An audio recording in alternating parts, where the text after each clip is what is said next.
Hello and welcome to Property Mastermind, podcast episode 120. Today, investing insights, the art of backing others' property developments. Ooh, what a topic. So we are jumping into episode 120. We'll unpack that. You'll hear some negatives, you'll hear some positives, and you'll be left thinking, I might do that, or I won't do that. Let's jump in to episode 120.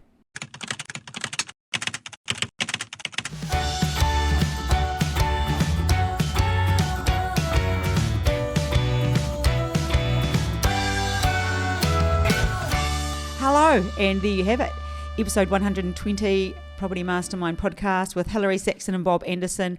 Obviously, I'm the host and Bob's the guest. Is that how it works, Bob? Yep, you're the boss. I'm the boss. Perfect. That's how we like it.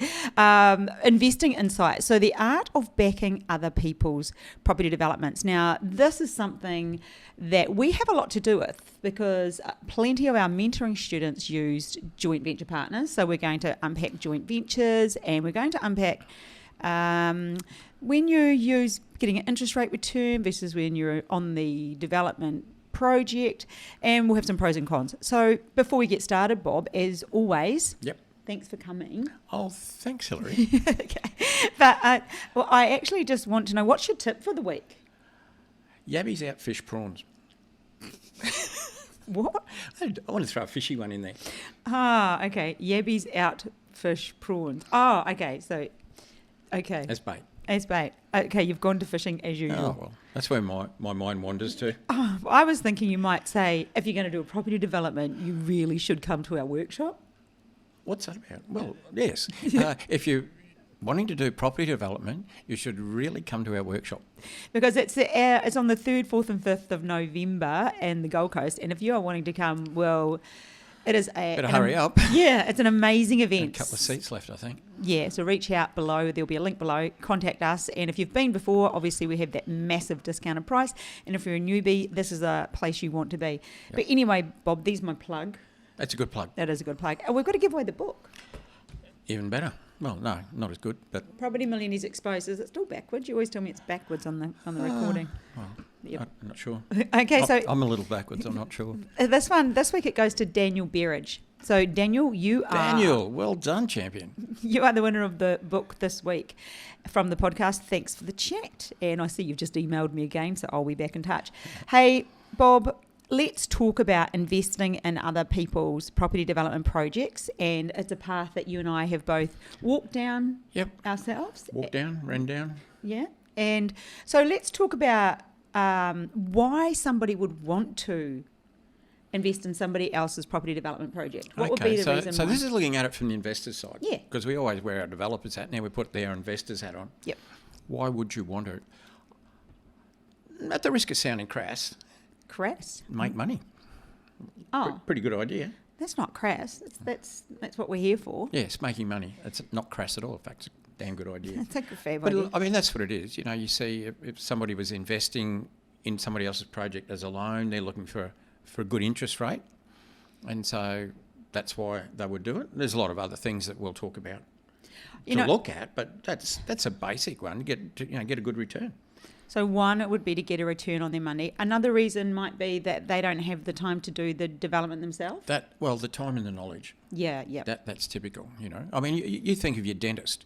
Your dentist might make a good investor in your project, but probably not absolutely, because we've had dentists do our mentoring program. But probably they want to read. I saw him book into the workshop today, so it'd be nice to see you, Milton. Yeah, and so. You know, that completely threw me off there, but they want to stay a dentist. I mean, they don't want to necessarily be a property developer. Most dentists don't want to be a property developer, but most dentists make good money and they like making more money. So it's knowledge. They don't want to be a property developer, but they want to derive the benefits of property development without being a property developer. They don't want to learn how to be one. They want to keep filling teeth and whatever else they do. Which is that, and they don't have the time. The benefit is that they are in it to make the money, because they make money their end, and it's how to get your money making money. That's what you need to do. Your money making money. Yeah, money's a slave. It doesn't care about the master, so you got to get it working. And it's interesting that I'm going off track already. When we talk about that, Bob, how many people have equity in their homes, and they leave it sitting in there. Yeah. I talked to somebody this morning, and she was talking to a person she was hoping might want to have a conversation about being a joint venture partner, and she pretty much owned her house, and she thought, oh no, it's too risky. And it's like, oh my gosh, that's like you say, it's dead money. Yeah, it is. I mean, look, it's not for everybody. I'm not going to say everybody should be an investor in a property development. Not everybody should be a property developer. There's people that should really just spend their life paying off their house and putting a few dollars in the Commonwealth Bank. And, if that's the limit of their thought, if that's the limit of their risk profile, then, let them do that. But I actually think you're not joking right now. No. Okay. No. But, for people that have got a bit of go, that want to get ahead in life, prepared to do what it takes, do the hard yards, learn, take action. Investing in someone else's. Analyse risk. Nothing's without risk. Yes, we'll go through the risks. We'll talk about those. Well, just walking across the road to the office is risky. Yeah. You're saying we shouldn't be going Well, there's no zebra crossing there and there's cars zipping both ways. Yeah, So, that's risk, but what do? We mitigate it. We look both ways for a start. And we stop texting Don't while we're blindly walking. walk out. Yeah, exactly. Yeah, so that's what I'm saying anyway. It is, not everybody should do it, but if you want to get ahead in life, it's a damn good way of getting some money. And another reason that people invest in other people's projects is because they don't have enough money themselves to do a project on their own. So they might not have the time, they might not have the knowledge, and they might not have enough money. So by putting their money into somebody else's project, then they can get they can either get a return on their money, or they can get a share in the profit. Yeah, and we know some people who have the knowledge to do a property development. They have the money to do one, but they get too busy. I mean, I'm thinking of a joint venture at the moment within our mentoring program of somebody who did the mentoring program, but their business got so busy that they just couldn't find the time to do a property development. So they've now joint ventured with one of the other mentoring students who does have the knowledge as well, but has the time. Yes, but what was interesting, that conversation he and I had was, he said, I've got to make hay while the sun shines. And he was right in his business. So he is now still doing property development, but yes, with another mentoring student. Yeah. So the other person is supplying the time. Yeah. They both have the knowledge. They both have the knowledge, but the other one's supplying the funds. Exactly. Good arrangement. Yeah, that is a great arrangement. And I think you've mentioned in the past, Bob, and I'll mention it now, that a lot of the time you've even had people come into our mentoring program that they only did that to understand exactly everything about property development. They never actually intended to. They only came into it to become investors in other people's projects. Yeah, I had a couple join the mentoring program one time. They were successful business people. They had about $5 million in cash and a lot of other assets. As you do. Oh, yeah, like everyone else. And people are listening now and go, what? They joined the mentoring program and they said, look, we don't really want to do developments. We love property. We love the idea of property development. But we've got our businesses to run. But what we want to do is invest in other people's projects. But we want to understand what we're getting ourselves into. So these were successful people and they're not stupid. So they don't want to invest in something they don't know anything about. And so that's the track they took. But then, they had a substantial amount of money. Other people... Can I just interrupt there, Bob? What I love about that is they had clarity on what they were doing. And that is something that many of us go through life not clear about what we want. So they made a decision, they were clear about it. It was different to everybody else's, but that's okay. Most other people come into that program because they want to do a development. But that's fully fine. And it doesn't matter what you're doing. Clarity, this is my second podcast today, and the other one was about that as well, is really, clarity is key. When you're clear about what you want, it's like you're setting your GPS to the destination you want to head, and you will go there. And they will go there educated, and which is a way that they get to mitigate risk. And you don't absolutely have to, because we see a lot of investors who invest in other people's projects because they trust what's going on. They're not development experts. Could be like Dr. Dentist, anybody, But they need to have trust in the person who's doing the development. So, Bob, speaking of that trust, what are the critical questions that an investor should ask somebody that they're wanting to invest their money with? If they haven't, say, gone through that level of knowledge, what questions do they need to ask for their own security? Well, look, investors can come from two directions. As we know, they could be purely somebody loaning money to the developer. We call that a loan partner in our world. They're lending money to the developer, so they're not in the development. They're not on the title, they're not on the development loan. They're simply, from an external position, lending money to the developer. So they just get an interest rate return for doing that, and a nice one. The other type are those what we call equity partners, or joint venture partners. They're in the project with the other party, and they're probably on the title, they're probably on the loan. Their reward is normally a profit share, not an interest rate return. Equity produces profit share. Just a loan produces an interest rate. So if we sort of clear that up first. But in terms of let's say an equity partner, somebody's going to become involved in a project with somebody in their boots and all for a percentage of the profit at the other end. And they're nice boots, by the way. Nice boots, yeah. So, nice boots and all. Yep. And so they would look at a project. So what would they be thinking? Well, who is this person that I'm going to invest with? What are they like? What's their knowledge? What's their experience? What are they like? Are they trustworthy people? That's the person thing. The other side of it would be the project. Does it make sufficient profit? Which is all about numbers. And so they're two of the things you'd be looking for. You'd be looking for the individual. Is this their first project? Is it their 10th project? And it's okay we still have people having investors on first projects. That's fine. Generally, if that's the case, the investor might like them to have a bit of skin in the game. They want to see that they've got money in. Yeah.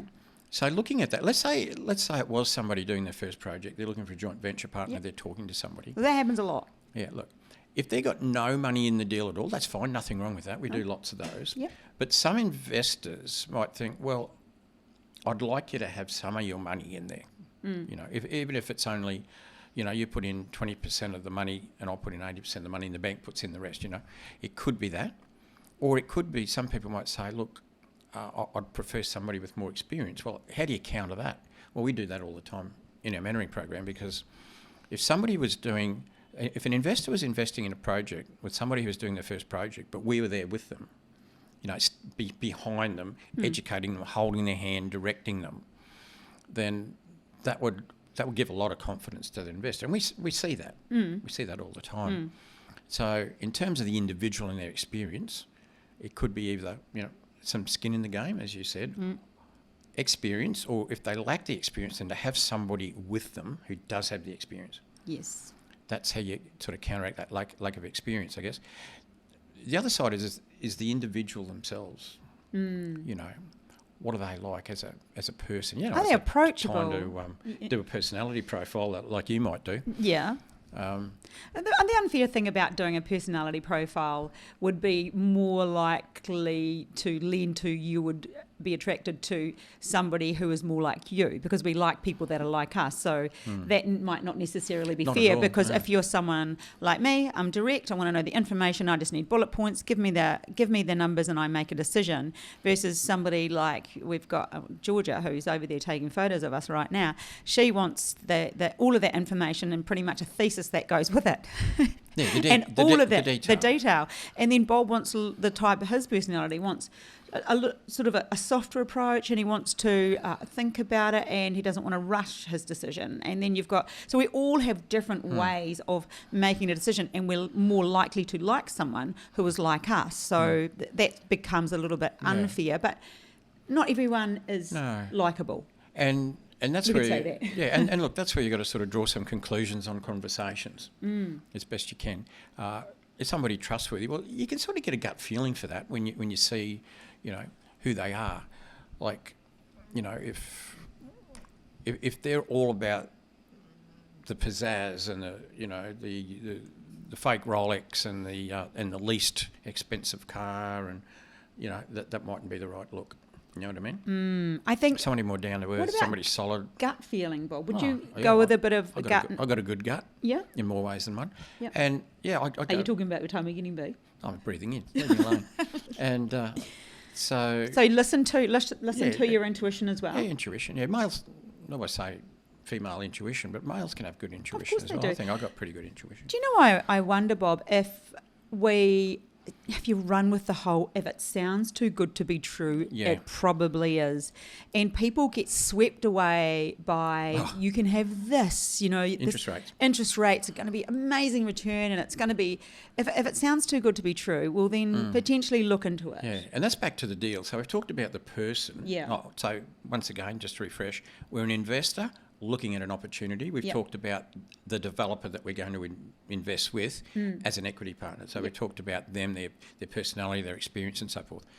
The project itself, obviously it has to stack up. If it doesn't stack up, you don't get the finance. So And- the numbers have to be right. Yeah, and that's something that not everybody understands. It has to stack up to get the finance. So that is the number one. Yep. But the other thing with that is they need to present you with a document that tells you everything about it, so you're going into this eyes wide open. So it's called an information memorandum, and it has all the information about the demographics around that and the construction costs and the sale prices and all the things to do with it. It's all in there. Yes. In that information memorandum.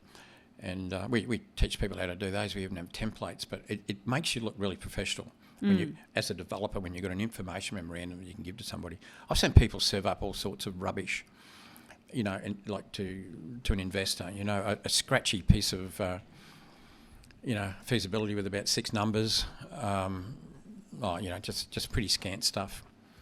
So important. It's important that for the developer to look professional, to look the goods, and part of a good information memorandum is all part of that. So it's the project, So from an investor's point of view, of course, it has to be a deal that stacks up.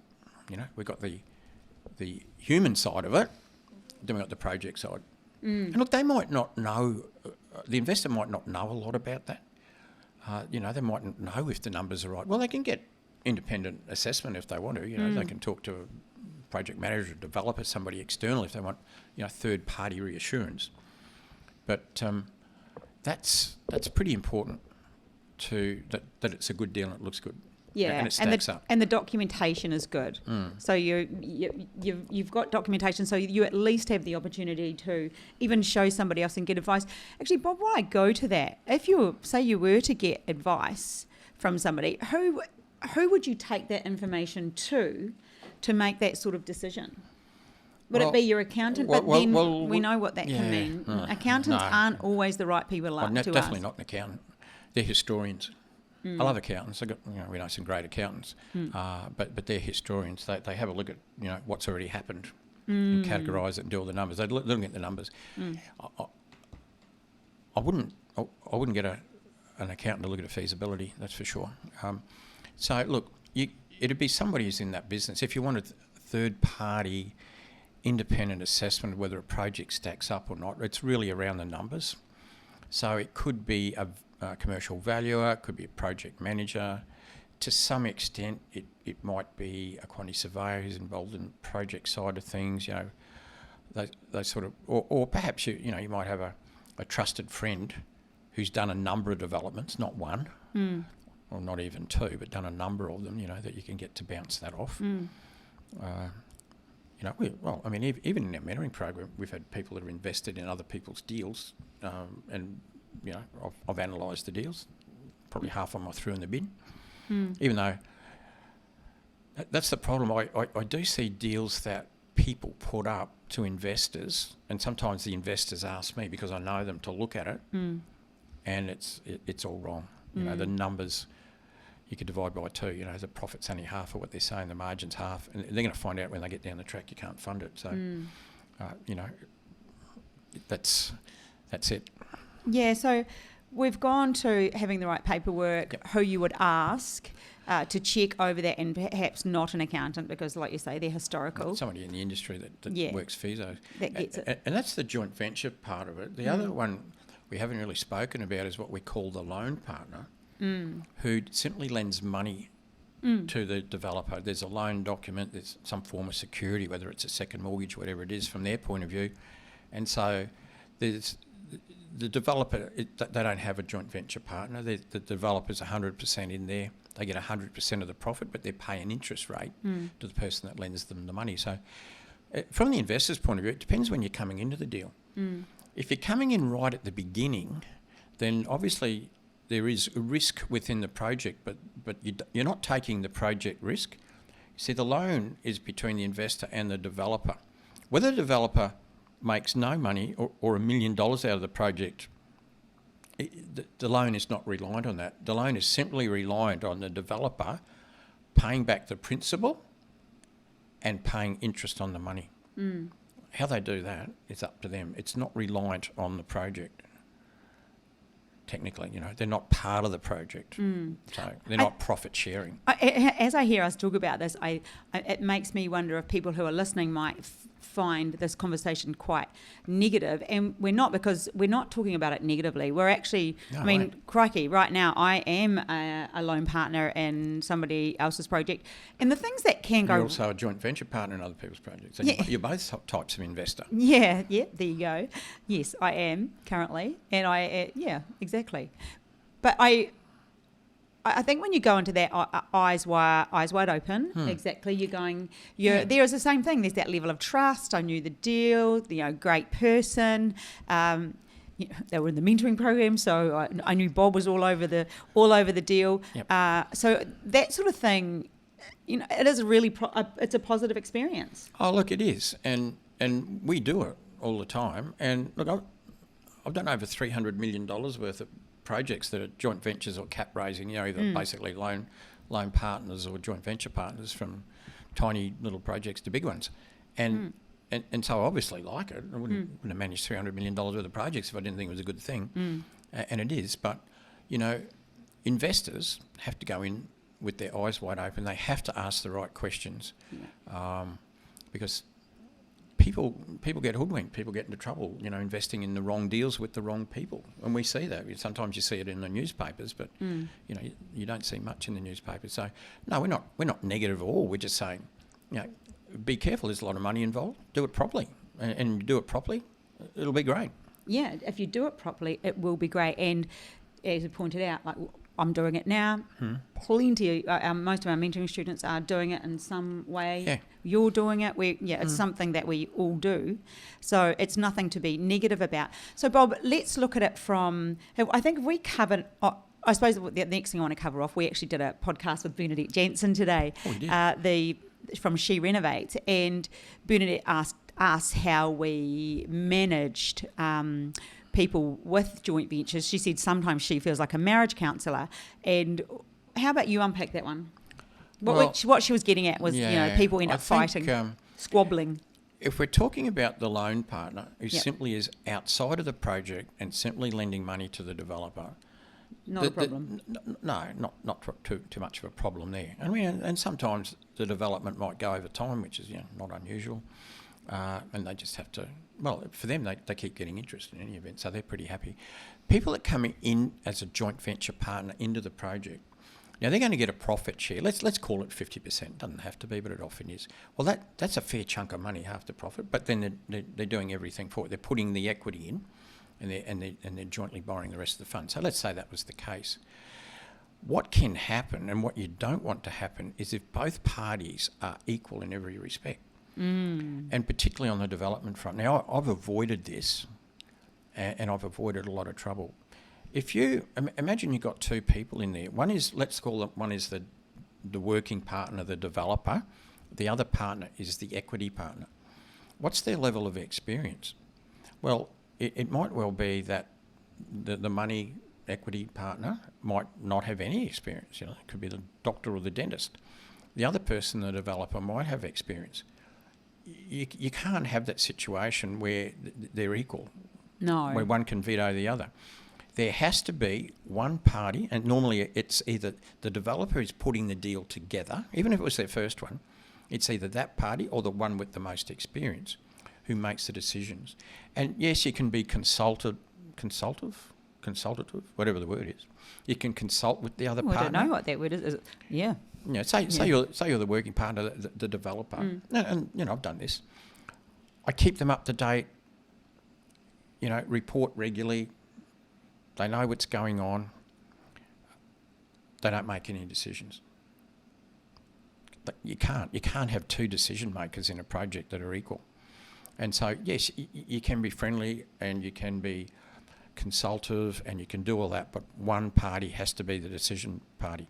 I saw a project once, I've seen a few where they've had equal say, turn into disasters.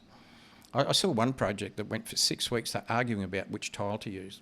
Oh, and 6 weeks, that's time, and time costs money when you're property developing. Well, by that point, you're fairly advanced in the project. You know, the building's 3/4 built, the land's well and truly settled. You know, depending on the size of the project, it could be $300 a day interest. And you know, just not even on a big project, and that goes on for 3 or 4 weeks. That's a lot. That's thousands and thousands of dollars just burnt. Well, two people argue about a tile. So the answer to that one is that all needs to be written up front. Who's doing what? Absolutely, and that's the joint venture agreement or the project management agreement. Yeah. That forms the documentation behind these things. It has to be in there. I will only ever do a joint venture with anyone if I'm in control of the joint venture. And you know something else you brought up, Bob, which is another interesting point, is that the reporting. And there are various ways of doing that reporting. We know of people that have just a closed Facebook page where they put the information on there, they're taking photos, maybe they use a drone, maybe they don't.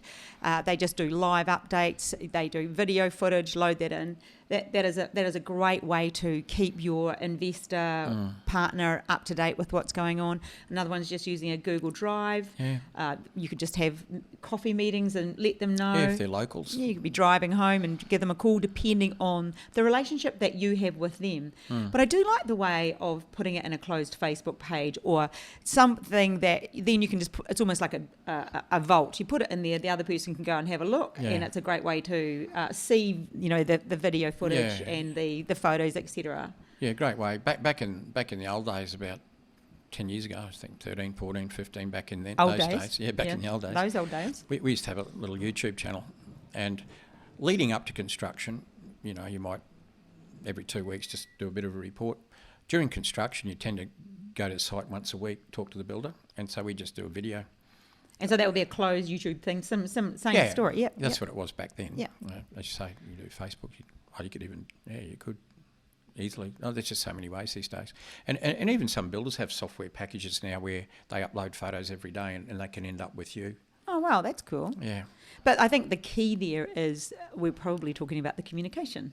Yeah, keep really the communication lines open, and then you as the investor, if you're going in as the investor, you might want to bring this up front. I'd love to be kept up to date. That's documented as well as to the regularity of reporting. Yeah, in a joint venture is one of the things in a joint venture agreement. Okay, I like that. The type of reporting and the regularity of reporting. It's another big word you stumbled over today, Bob. Yeah, you all right? Yeah, I am. Pretty good. A couple of big ones. I can't we've done a lot of talking today. You know, we did that other podcast with Bernadette. I think you've done 2 other podcasts. This could be your 4th one for the day. My tongue's thick enough as it is. Oh, hey, if you're interested in a bit of motivation, jump back over to Bounce Back Better with Hilary Saxton. Today I talked about mindset. So if you're interested in learning about mindset, Bounce Back Better, you'll see me, and that's my podcast. But that's kind of my buzz, all about, you know, keeping our mind set. So, Bob, what are the notes that I take here? What other points should people look into? Well, you were saying early in the piece, what should an investor look for? We talked about particularly in a joint venture with an equity partner, the individual person. We've talked about the project, does it stack up, and so forth. I mean, one thing when you're investing funds is what security do I have over my investment? If you're an equity partner and you're in the deal, well, you're probably going to be on the title. So you don't get better security than ownership. It's about as good as it gets. So you're part owner of the site in most cases, 100% of the time, but in a lot of cases you are. So that's pretty good security. If you're a loan partner and you're external to the project, security is pretty important. So you've lent money, and at some point you want that money back, and of course you want interest return on your money. So a loan document by itself is not enough. That's pretty much what we call unsecured, so there's no security behind it. So what might you get? So what you're saying there, just for people that are new listening to this, just because somebody gives you a document and you signed it, isn't really any security? No, it's just a loan document. I mean, yeah, you can do a bit with it, but you want security. You think, say you've got a home loan, with the Commonwealth Bank. What do they have? Well, you have a loan document, which is what they call a mortgage document with the bank, that says, you know, how much you owe them, how you're going to pay it off, etc., etc., etc. But they also take a first mortgage over your house. So a loan document's not enough, you need security. But if you're remembering that in a lot of cases, the financier who's financing the project will have the registered first mortgage. So the loan partner, what else can they have? Well, they might be able to have a second mortgage, for instance. And that, because of that level of security, they're getting a pretty good interest rate. So security is important. A lot of investors, I've seen investors go into developments and not even understand what security is. They lend some money, they get a loan document from a special purpose vehicle that has no assets and with no security. And if it all went bad, well, see you later, bad luck, you know. And they're suing a company that's got nothing in it. Or a trust, you know, with a corporate trustee or whatever. So documentation's important. Also, like as an investor, get the documentation checked by a decent lawyer before you sign it, not after you sign it, as well. Somebody who's au fait, a lawyer who's au fait with, you know, joint ventures and documentation. That's generally a property lawyer, but there's certain property lawyers who delve a fair bit with joint ventures, and they'll be able to, you know, help you just maybe fine tune and sharpen that joint venture agreement. Of course, because that's something we haven't brought up.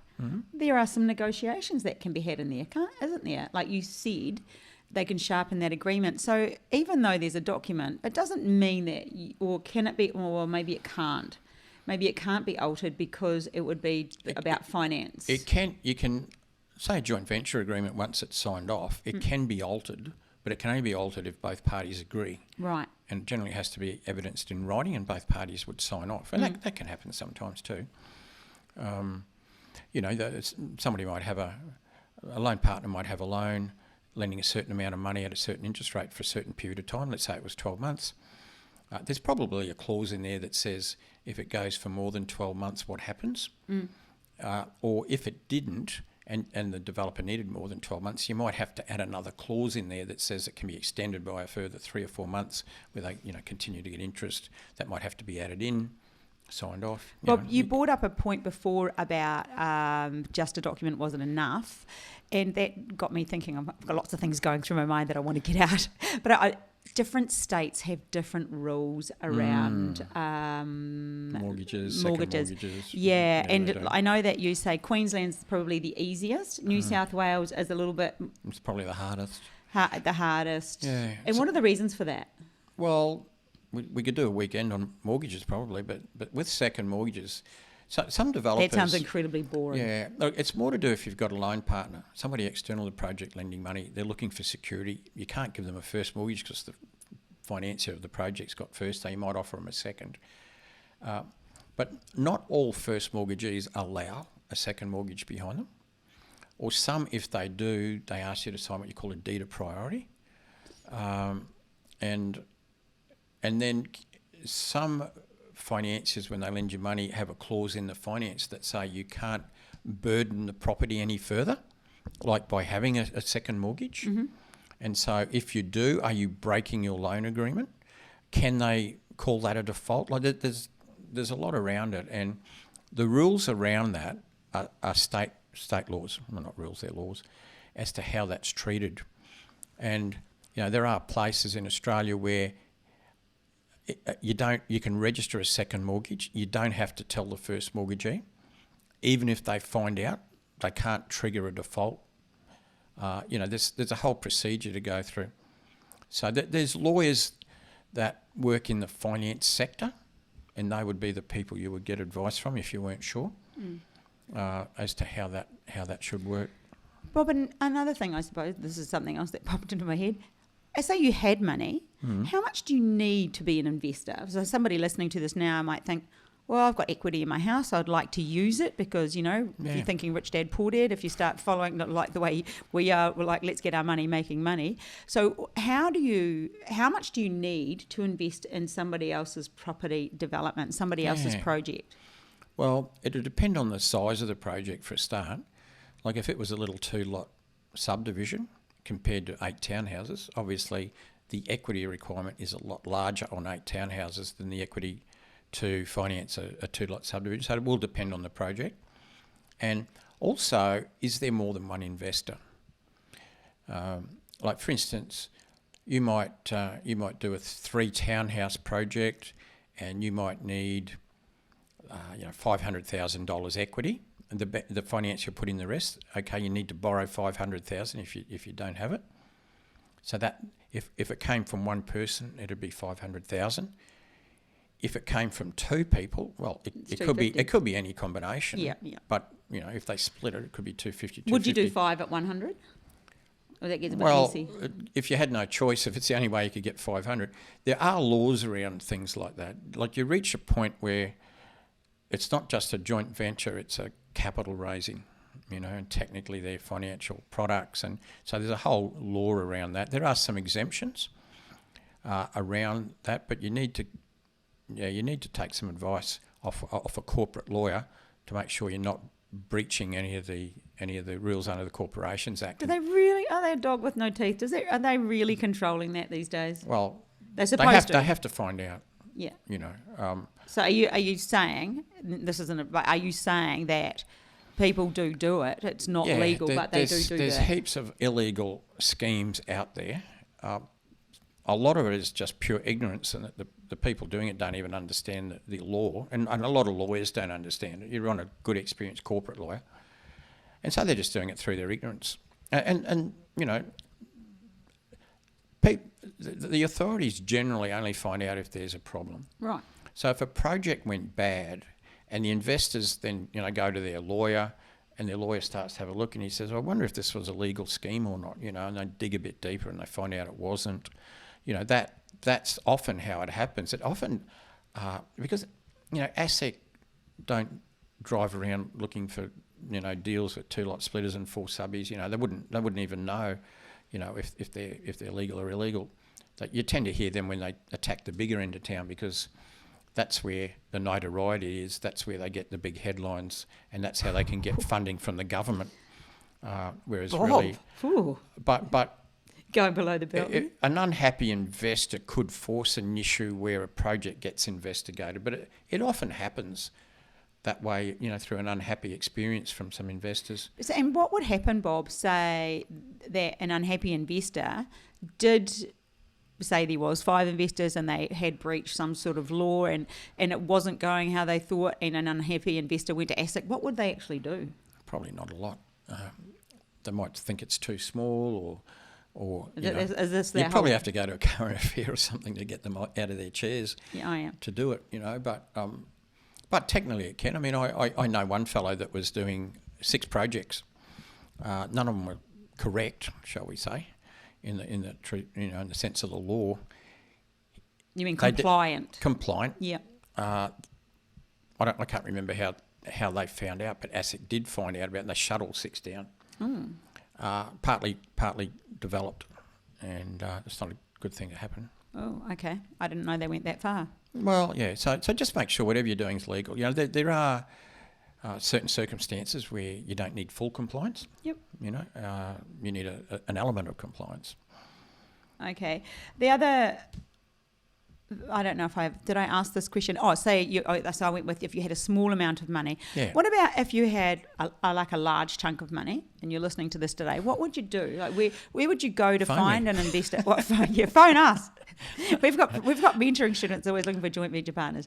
Yeah, you can phone us. We've got some great opportunities available. True, that is true. So you can reach out to us. But so what else could you do? Where else would you go? We don't want to tell them because we want them to come to us. Well, it depends if they wanted to invest in a property development or not. If they thought it was a good idea because the returns can be good, they might be getting 17, 18, 19, even 20% with on a second mortgage security basis. Yep. As a loan partner. Well, if they were happy with that, then they've got to find a deal. So where would you go to find a deal? Well, if you're involved in any property groups, you probably find people there banging the drum for money. But then you've got to check out those things that we've talked about today, to make sure it is the right deal.